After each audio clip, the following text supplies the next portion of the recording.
All right, and we are back. And Jason, we're joined by Jason again. I'm going to kind of play that joke You're that gonna we keep. talked about at the beginning of last episode. Yeah. I mean, it was when it was back in the day. We used to joke when John was a regular that it was like we were all Jays, but now like it's not. We've gone from just Jays to now it's got to be Jason. Yeah, and I could really make things fun and go with James instead of Jim. So Yeah. three JAs, Yeah, there you go. There you which could go. which could be interpreted a couple different ways. Yes. Yes. Definitely. And it's probably true. So I mean, I don't Yeah, know. but yeah, Jason, thanks for coming back for another episode. Yeah, thanks for To having me to back. Good to be here. Yeah, definitely. To continue our theme around optimization and personalization, A/B testing, and all of that fun stuff. So let's dive right into today's episode because honestly, I think today is going to be a fun one. We started teasing it last week with toward the end, and last time we were talking about like how do you stand up an optimization program. Hmm. Today I want to talk a bit about what you shouldn't do when getting started with an optimization program, or just in general, maybe we're not even getting started, but like what you should not do with your optimization program. So like, does like any kind of flashbacks immediately come to mind when I say, what should you not do when getting started with your optimization program? Yes, many of them. And as I was thinking through this the past, week or so, you're going to hear me say the word process a lot today. So, and I'll kind of give you an example first. So, as you both know, I play the piano. I love to play the piano, and when I learn a new song, I have a process that I follow. So yeah, I don't just go into a song, get the sheet music, or listen to it, just go willy nilly and try to build it out. I've actually got a process I follow through. I play pieces very slowly. I take an intro, I learn that, then I learn the next piece, and then I play them together. I'll play them real slowly. Then I'll play with my eyes closed so I can make sure I really feel where the keys are, my fingers. So that's the process I follow, and at the end hopefully it's a beautiful song. Like I'm happy with the output. So I'm going to talk a lot about process today, and most of the times where I've seen things go wrong, it's been a failure in process. It's been at one of the steps. Something was skipped, or something wasn't included, or there was no process at all, worst case. Lots of examples we can go through as we kind of dig into the details here. I have a very well. First of all, can I just comment on how nicely Jim and I tan up? Yeah. I've been outside the last couple of weekends I getting love yard it. work I done. love Um, it. so one of the things that I'm really interested in digging into with you because you've had a much broader experience than I have with starting optimization programs.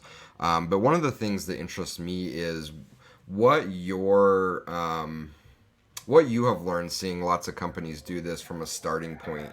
Do companies tend to take a deliberate approach to it where they say, hey, we want to build an optimization program, this team has a strategy, wants to own it, or, which has been my experience, although more limited, does most likely it's the marketing team or someone outside of the general data optimization teams pick it up and want to have some fun manipulating the site, and then it goes from there.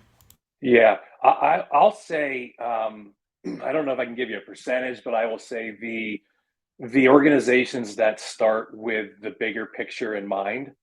So what groups within your organization need to be involved, and I think the groups that start there find it much easier to not only get buy-in to the program, but to see results quicker. So that's been my experience versus, it's fun to get a new tool. Like I love Yeah. getting, I love getting We new all, I running mean, shoes. we all like Yeah, buying new gear. Yeah. yeah, it's totally fun, but you can't just go buy, a testing tool and throw someone in marketing a WYSIWYG and be like, hey, go at it. Yeah, but That's probably, that seems to be the yeah. place. Again, from my experience, it seems to be the place to start. I think SaaS vendors have discovered that they have a proven way of selling into marketing and kind of wowing them with the WYSIWYG because I think marketing for so long has wanted to do these kind of cosmetic things, change a headline, change a button color, and they always get pushbacks like, oh, well, we got to wait till our next release.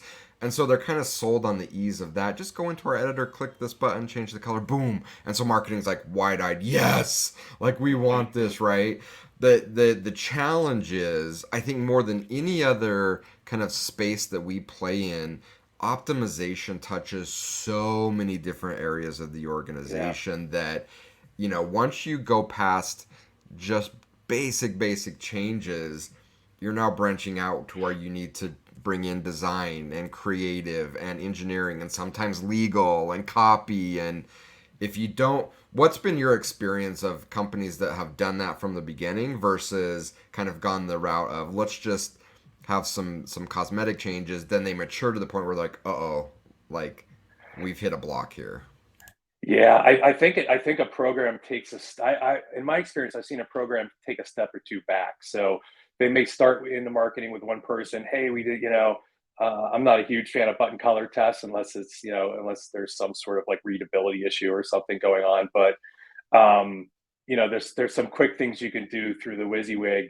But then as you start to get into the more impactful ideas, I mean, some test ideas that are simple have an impact, but normally you do, one of the points I wanted to bring up today was not working in a silo. So you hit it on the head, Jason. Like the organizations that I see that I would call best in class that I've either worked at or worked with, on the agency side, they're not siloed. So it's not optimization in a room and we don't involve content, or we don't involve the design team or IT.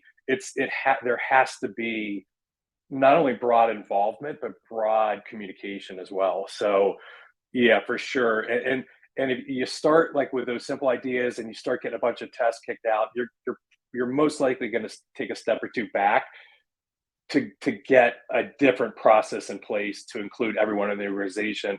And the danger with that is you can lose some momentum. So it's hard to get back some of that momentum once you had it and lost it. It's not impossible, but it's just gonna, you're gonna lose something there that has to be kind of brought back into the process. So what I think I heard you say is I should stop using my optimization tool as a way to circumvent my internal governance and policies around releases and site changes. You're saying I shouldn't be doing that?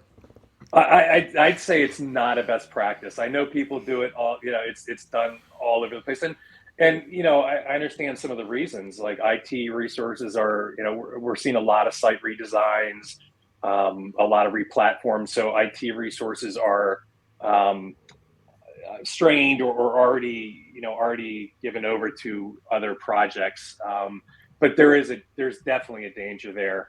Um, from many different standpoints. I mean, simple code changes on the site that aren't necessarily understood by the person in marketing could change your test experience online, and you Yeah. may not even know. You may not even know. Yeah. So No, it's such a good point. And sometimes you may know. I will not be shy in admitting it. Many years ago, I launched a test for Staples.com, and we had found a way to kind of go around the traditional QA approval process. And I launched the test without.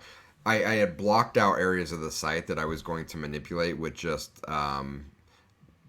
placeholders that were just colored boxes that didn't hold any content. And this was on the homepage. And I launched it, and above the fold, there were three big content slots that just had solid colored blocks placed over the content. So, sometimes you can go out and it can be noticed, and you're like, okay, that was a mistake. I probably should have not tried to circumvent the process there in the yeah, desire for and speed. yeah, and I'm sure they weren't totally happy about that. But Right. I've seen cases Right. where further on down the funnel, as you get to, I do see some companies they're hesitant to test in some of the most impactful places. If you have the volume, test your Yeah. checkout flow. Yeah. But if something goes wrong, if you pull the WYSIWYG in and you don't thoroughly QA it or you don't understand, like you don't want to take down revenue for any amount of time. Yeah, so let's talk about that a little bit because especially as you're getting started with a new optimization tool or program, that's one of the things that I've heard a lot from executives, from site producers. Yeah, go ahead and experiment with this, but please, please, please don't touch our most important areas of the site. But what ends up happening is they're like, go test this like section of the blog that literally no one goes to, so there's no risk. And so it's a bad experience. There's no learnings really to come from. It's not Yeah, impactful. And so the very start of this program, which we're all excited about, kind of is a wah wah wah. Do we have sound effects, Jim? Like, it's kind of a big meh, and so we yeah. kind of lose some of that opportunity. So I get it. I get kind of the risk factors, but especially as you're starting out, how do you balance that? Because again, I've heard it so often. Yeah, get started, but don't go anywhere near like the most important areas of our site. Yeah, and and I can understand that. If I'm the vice president of e-commerce, I may not want my first A/B test to be in the checkout flow, but I'm going to go back to process again because part of the process is building out a roadmap, and part of that roadmap, um, in my opinion, should show somewhat of a crawl, walk, run approach. And you could say to the organization, hey, let's start with a crawl, right? We're gonna test this out, make sure everything works well. And you can start with like a simple AA test just to make sure the data flows through. That's one way to do it. But then you can map out like here's how we want to progress. We want to start with these type of tests. Um, Once we prove that the process works, we're seeing data, we're not disrupting any experiences, then we can move on. We can move deeper into the funnel. We can get to like the product detail page or search results page, and then eventually get down to the checkout flow. Um, I at a previous company, we did a whole checkout redesign for a real small mattress company, and the test was amazing. I mean, the lift we saw from just a couple basic changes on I think it was if I recall correctly, it was like the first step in the flow of checkout. Huge impact on revenue. So but I think you're right. You're not going to get there right out of the gate. I don't think any senior level executive would say, yeah, I'm okay with that. But I think if you show a solid plan and a process in place, um, that can be done. And the QA point is huge, right? It's easy to skip it's easy to skip QA or not do QA properly. And when I say QA, I not just before a test launch, but right after it launches, right? You want to make sure everything still looks good after that. Prove out the QA process and show the executives like what this is how we work. And by the way, if something does happen, which we don't want it to happen, we can flip a switch and turn it off and go back to the default, like that. But there has to be some sort of monitoring in place, to make that happen. Yeah.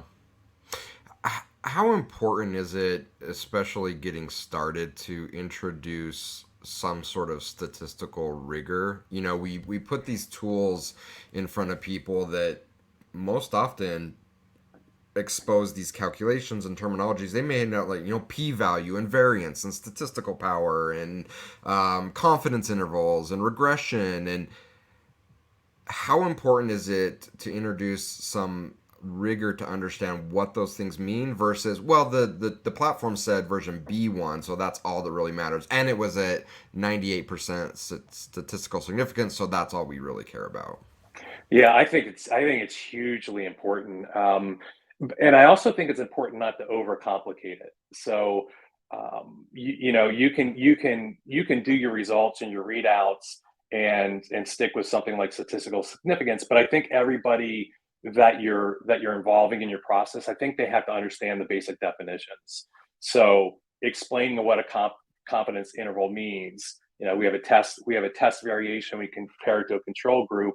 Do their confidence intervals overlap each other? What does that mean? I think explaining those things and making sure everyone's on the same page and understands it is really, really important. Um, Along with that, part of the rigor behind the statistics part of it is also running what we call some sample size estimates before a test even runs. So you can run, and this involves, some calculations, but you can say, okay, based upon these statistics, like this 95% confidence level, let's say, and 80% power, we think the test is going to run for 3 weeks. That really helps you map out a roadmap, and that also shows, your executive team that, hey, the process is here. You know, we know what we're doing. The data is tight. So I think some rigor behind the statistics is important, but I think it's also important not to overcomplicate things. Yeah, I agree. So how do you strike that balance? Because I think as an executive, there's a trust factor and a feel good factor that you're looking for. That we're not just entrusting results to some algorithm. We don't know what is happening there. So how do you strike that balance between saying, "Hey, we've taken a real scientific approach to this," and going too far to the other side? I sat in on a meeting once where the lead of an optimization program was presenting to some executives and went on and on about Bayesian theory and p hacking and like diving into all these details. And finally, one of the executives raised their hand and said, "Look, I may look stupid here. I have no idea what the hell you're talking about, and I'm trying to figure out why I'm even sitting in this meeting." So, how do you strike that balance, especially in the beginning where it's such a new concept to so many people? Yeah, pick a couple key concepts. As you're going through that, I was kind of smiling because you hear about like Monte Carlo simulations and two-tailed t-test. Yeah, you don't want to get into that. I don't think I'm going to use a maybe a poor analogy here, but they don't necessarily, your executives don't want to know how the sausage is made.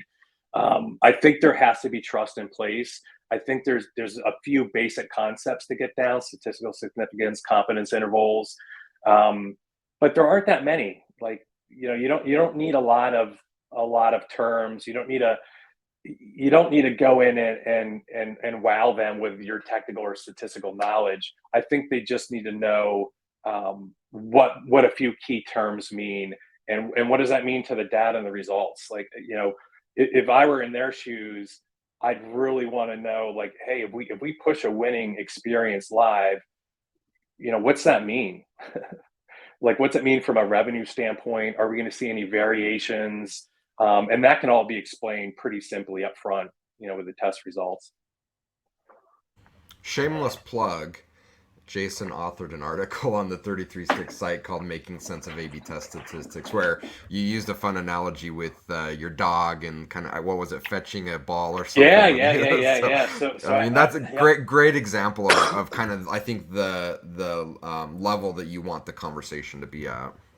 Well, I'm glad you brought that up, and because I didn't necessarily think of that just now. But storytelling, a quick story was something that is common to all of us, whether it's pets or food. But in that case, yeah, you throw a ball to a dog 100 times, and you compare it to throwing a ball to another dog 100 times, and what's the fetch rate, and what's that mean? I think bringing it down to that level makes things easier to understand.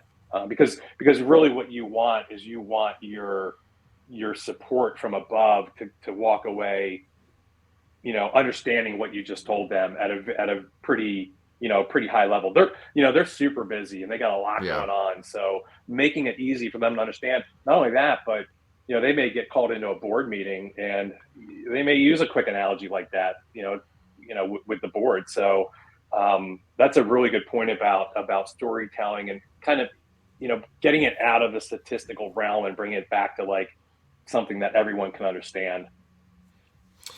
Yeah, I think, especially again as we're kind of getting started with a new tool or a new program, it's so critical to drive that adoption and awareness of what we're doing. And I think it's important that we establish our credibility and expertise, but we also have to remember, and we talk about this a lot in our work, is we can have an incredibly like solid, lots of rigor to what we're building. But if it makes the people we're working with feel alienated, then we failed, right? And so we have to strike that balance of establishing credibility and expertise. But we have to remember, how are we making the people we're presenting to feel? And if we're talking to executives and when they're like, "Why the hell am I sitting in this meeting?" then we failed, right? We need their Yeah. buy-in.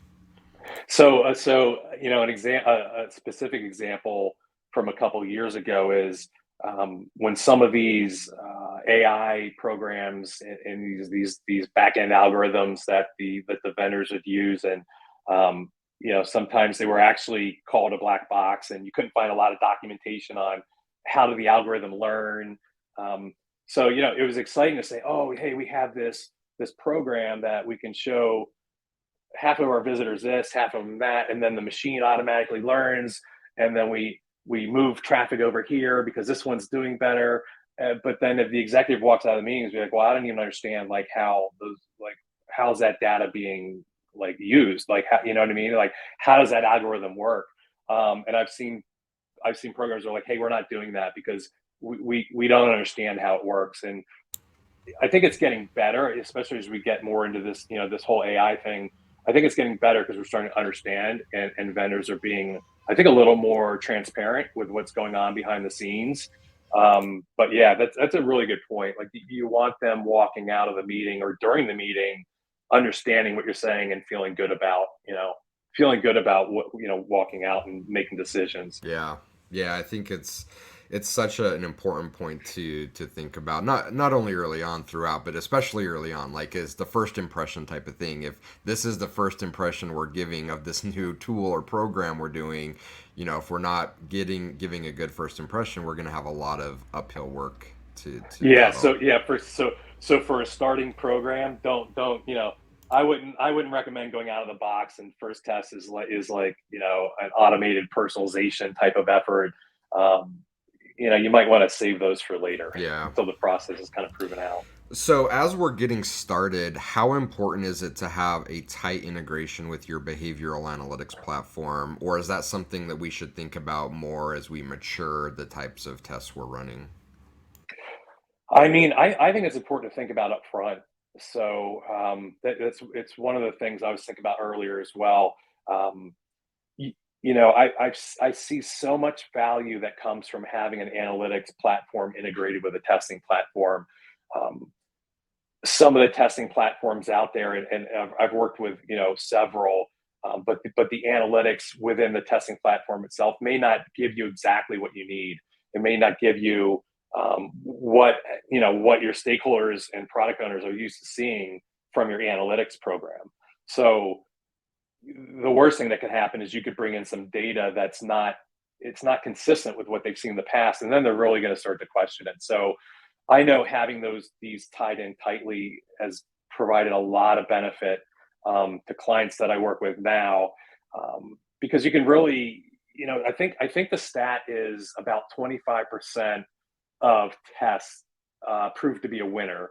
So winner meaning, we see a winning variation at a high level of confidence that we implement it. So the other 75% of tests, what's going on like with the data, and how do we get learnings out of that? And yeah, what's going and how we get learnings is tying it into the analytics platform. That's really how you can get learnings from the other 75%, because that'll help drive a program. You got a guess there, huh? Oh, you're on. Um, Oh, yeah, uh, yeah, yeah. yeah, no, I think great insight there. You have to leave. Bye. Okay, he wanted to be on the podcast. I love it. Um, Love it. um, I lost my. I think I had a really good follow up, and now I can. Oh, um, what advice or maybe warnings would you give for a team rolling out a new tool that is very eager to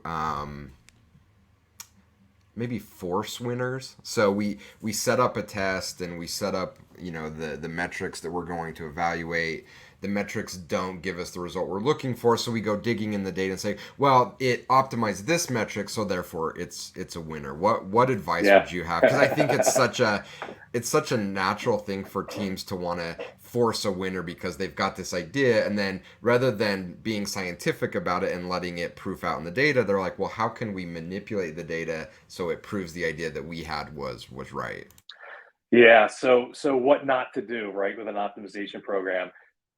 Don't have a process, but part of that process is what we call a test brief or a test plan. And in that test brief or a test plan, it could be a 1 or 2 page document with some mock-ups, but you're going to have a hypothesis in there, and in that hypothesis, you're going to clearly state what your primary metric is, what your primary KPI is, and that's what you call the test on. And you have to stick to that. You need consistency in your program. You can't say, oh, our primary metric was conversion rate, but let's go with link clicks, right? Because the link clicks actually may be hurting conversion. So you've really got to. Part of the process is you really got to think through, spend some strategic time thinking through the test idea. Like, what are we really trying to do? Who's our audience? How are we going to measure success? And you got to stick to the plan. You got to stick to the plan, because eventually that'll catch up to you and you get called out on it. Hey, it's just not going to be a solid program, and you're going to reach some, definitely, so you're going to hit some roadblocks along the way. So as part of that plan, what advice do you have, or how do you guide clients on what is a natural human desire to like be peaking the entire time? Yeah. And I think it's on both ends of the spectrum that I've seen it, where we launch a test and it's like, okay, let's keep refreshing the dashboard, and sometimes 30 minutes in, oh, conversion's down, we got to stop the test, or conversion's up, like this test is over, and it's like, wait a minute, we're like literally 30 minutes in. How do you strike on the one end? I think it's much easier to address from a conversion is going up. It's like, wait a minute, we have volatility, we need to let this run. As part of our process, we've set X days. If you have a practice that you advise clients to let us run, I think it's easier to map towards that. It's harder, I think, to manage towards the other, where maybe conversions going down and people start panicking and saying we have to stop it. How do you address both of those scenarios? So I definitely think it depends upon the context. So I like the word inconclusive. So I could see a team who's just starting out and they're excited and they're running their first test and they want to share the results early and be like, hey, this is, it's, especially if they're starting to see a little bit of a winner. But look, to your point, results change. They're going to change early on. You might see a winner one day and 2 days later you're going to see the opposite. So it's best to maybe give some indication of where things are heading. But I would definitely not say, hey, this variant's winning after 2 days. Unless the volume's there, which is my other point. So I wouldn't share test results too early. That's one thing not to do, is sharing it too early. But when I was at Dick's Sporting Goods running the program there, we would test on during the holiday season, so Black Friday, Cyber Weekend, and a huge amount of business and a huge amount of volume came in during that week or two. So in that case, we were sharing results on the hour. I mean, we were getting on phone calls every hour and be like, hey, revenue's down, conversion rate's down some, 2%, and the confidence rate's only 70%. Boop, stop it. Like, we can't lose any more money right now. Forget if it might go back up in a day. Like, so it just depends upon the context as well. So yeah, I'll leave it at that. Yeah. So, speaking of that, what advice do you have for organizations that are just getting started on kind of that type of test to run? Going back to our previous conversation, like maybe we're wary of our high conversion pages or our high value pages, but we also don't want to go test on a blog post that gets 2 visitors a year. What types of tests? And then you also mentioned, let's not do the whole button color thing.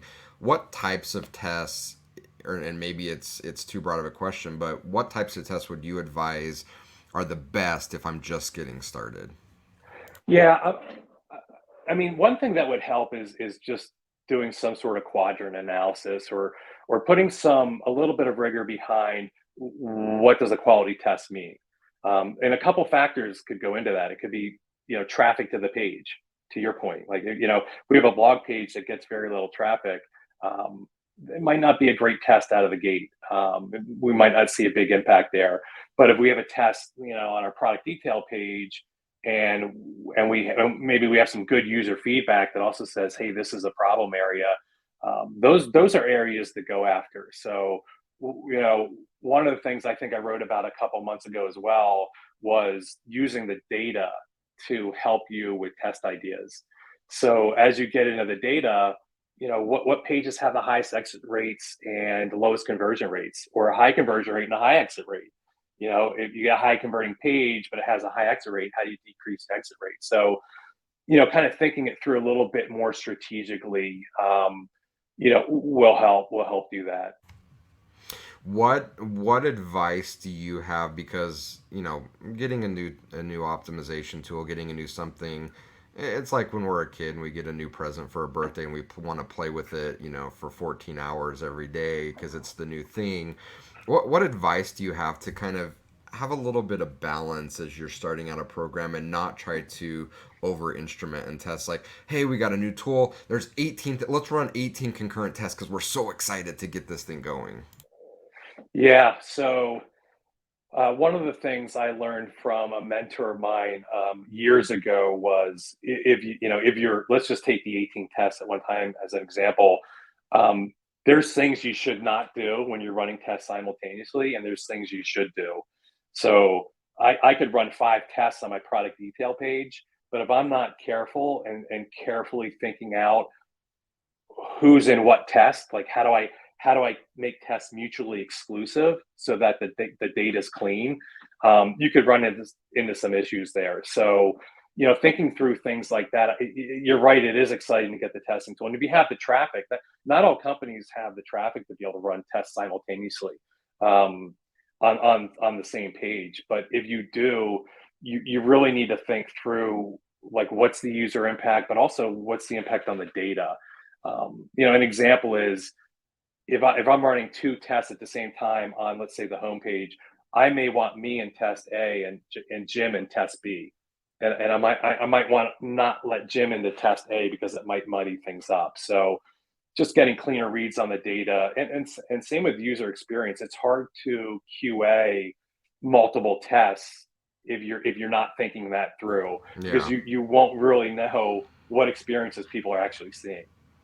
Yeah, and so if you do the math on the combination of things, it gets exponentially incredibly complicated really really quickly. Yeah. Yep. And I've talked to teams that take the standpoint of, well, these things are independent of each other, and as a maybe you can argue that from a data perspective. I don't think you can. You definitely can't argue that from a user perspective, because as a user of the site, it's creating a completely different experience based on the number of combinations of things I'm in. And if I'm not taking that into consideration, so I guess that goes back to my first point, or my point a few minutes ago, around how important is it to understand kind of the statistical pieces of what's going into it, and how rigorous should we be versus meh.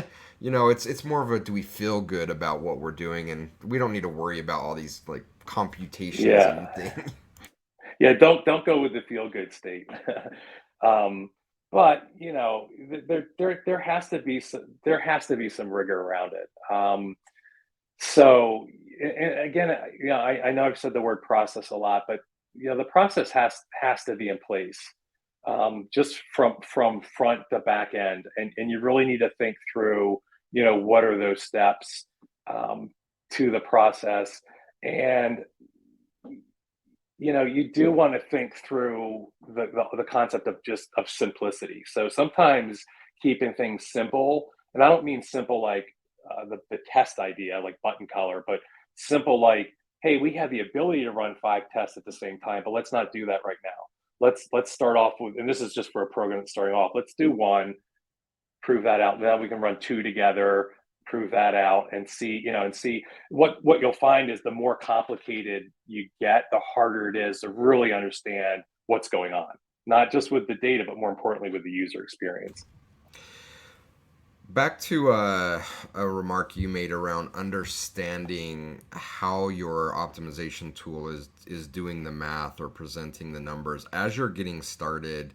How important is it to invest time in really understanding how that works? And not that we may expose that to the larger organization, but just us as end users. And the reason I bring that up is, and I'm not going to name the platform, but we have someone at 33 Sticks that is very curious and investigatory. So Hilal at one point in time started questioning some numbers that were being presented in optimization platform, and she shared them with me, and her and I did the math over and over and again, and kept coming up with the same results that were in conflict with what the optimization tool was presenting. I went back to the product manager of this tool and said, "Hey, can you check my math here?" And they said, "Oh yeah, we know that it's wrong, but the number that we put out there just makes the user of our platform feel better." I'm like, "But the Like, math is fundamentally wrong." yeah. So how important is it to invest that time and not just trust that what they're saying is what's really happening, to really understand the math behind what's being presented? Oh, I mean, that's a great point, and I know the specific example you're talking about because Hila and I also chatted about that one, and I'm glad she shared it because it's, especially when you're talking about like estimating a test length or looking at confidence intervals or because your executives are making important decisions based upon what you're showing them. I mean, they're making important decisions, and it comes down to to money a lot of times and the user experience. So before launching these tests, if it's a new program and you're a new optimization manager, definitely dig in. Um, there's lots of good resources out there. You can get the tool documentation. You got other channels, channels out there for messaging. You can go to conferences, but there's enough information out there for you to really understand like what's going on behind the tool. And you'd want to find that out sooner than later because the last thing you want to have happen is you've been running the program for 2 years and oh we find that out and oh how long has this been going on, right? Like how long have we been not necessarily thinking about the results correctly Yeah. because the tool was giving you know inspect what you expect. I love that quote. So Yeah, yeah. All right. As we're starting to kind of get towards the end here, one question that I've wanted to ask, and I'll ask it now, is what are the top three mistakes that you see people make when they're getting started with a new optimization tool? yep. So the first one is no process. I mean, I'm just going to say that one again. It's so important. Um, and I come from I like process. I come from a background of doing some Six Sigma work and some process excellence. It's really, really important. So that's the first. The second is chasing velocity. So, you may get you as a new optimization program manager from above, you may get some directives that say, "Hey, we need you to launch 10 tests a month," or let's just say that. Um, the danger with that is you're going to make mistakes. Whether it's in the QA part, the results part, chasing velocity, you're going to make some mistakes, and you're going to lose out on quality test ideas. So that's the second one, and the third one would be you got to communicate. You have to you got to let people know what's going on. So if Jim comes to me, he's like, "Hey, Jason, I got a great test idea. Um, this is what I'm thinking." He puts a lot of time and thought into it, right? So you got to think from his experience, and then I take the test idea and I go away for 2 weeks and he doesn't hear anything. Like what kind of experiences does Jim have in the organization? And hey, I'm not going to submit any more test ideas. So communication goes across, it goes down, it goes up. Communication's huge. From an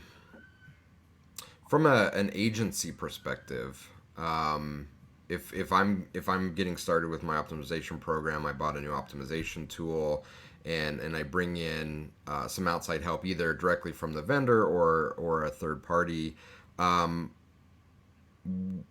what risks do you see on, and I think this is rare, but it's definitely out there that there are agencies that are compensated based on winning tests and Hmm. lift.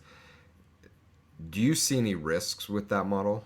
And it could be internal as well, right? We could be rewarding our internal team based on producing winning test versions. Are there any risks that I should be aware of if I'm working inside that model?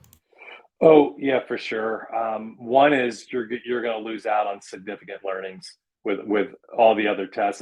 Like I mentioned before, if the average win rate is 25%, let's say, or 20% or 30%, um, there could be that inclination to do what you said earlier, just change your success metric and be like, oh, this is a winner. And again, that could have like really bad impact on down funnel metrics. So Yeah, definitely not a good idea. And I think you'll lose some support and some advocates from above if they really understand like what's going on in the program, and they really understand the process. So Yeah, and one of the things that one of our clients, Todd at the Monitor, did is he was establishing his optimization very early on, and I think he even mentioned it on one of our podcasts that we had him on. Jim, is he said that I wanted to establish our optimization program as a learning program, yeah, and I yeah, thought that was such an awesome way to think about it. yeah. First of all, Todd is amazing to work with. So, have the pleasure to work with Todd on a daily and weekly basis. But that's huge. Like test and learn. I mean, test and learn is a term out there that you hear a lot. You got to learn. You have to learn. You got to make the site better. And those learnings are driven from a lot of times they're driven from the tests that don't win. And that goes back to like integrating with your analytics platform. So yeah, I love what Todd said there, and he, and they stay true to their word. Like, they love the learning. So if I'm helping them with some analysis, the key is like, what can Todd tell his board, right? Um, hey, this test, we had this test and went, but here's what we learned, and here's what we're doing about it. Hey, maybe we run another test, or maybe we change something on the site. So yeah, very important. Yeah. Jim, as we're wrapping up here, do you have any questions that you've been wanting to ask? Yeah, I have one, and it's a bit broader, and I see this many times, and it's regardless of tool. This idea that this next tool that we bring in is going to solve all of our problems. Um, and I've seen it with optimization tools as well. Is we bring this in. This is going to help us learn so much about our customers, and it's going to solve all of our problems. We're going to be able to test our checkout and see where there's issues there, or why people aren't submitting this lead form and whatnot. So with this topic of what not to do with an optimization program, or in this case, like context of getting started, how do you temper optimism? Where it's the yes, let's be optimistic. This is going to help us a lot, but just adding this tool and just spinning up this program is not automatically going to solve all of our problems. Yeah, that's a really good question, Jim. And as you were going through that, I was thinking about just working in a silo and not working in a silo. So um, I think I think it's obviously important to have a lot of energy behind the program. I also think it's important to leverage and use other tools within the organization. And so, for example, a lot of tests that I've seen sometimes come from usability studies. So, it's not just the testing tool, right? It's a testing tool in line with what else you have in place. It could be a customer data platform, right? How do we integrate with that? So as you get into your tech stack, how do these things integrate? Because you're right, Jim. It's not, the testing tool is not going to do it all. It'll do a lot, but it's not going to do it all. So I think keeping an eye on what other tools is the company using and how do we integrate those together. I think that's how you're going to get the biggest impact, and and keep the optimism up, because you do, to run a successful optimization program, you do need optimism, and you do need a lot of persistence, and you need to persevere. It's not easy. Yeah, it's not easy to do.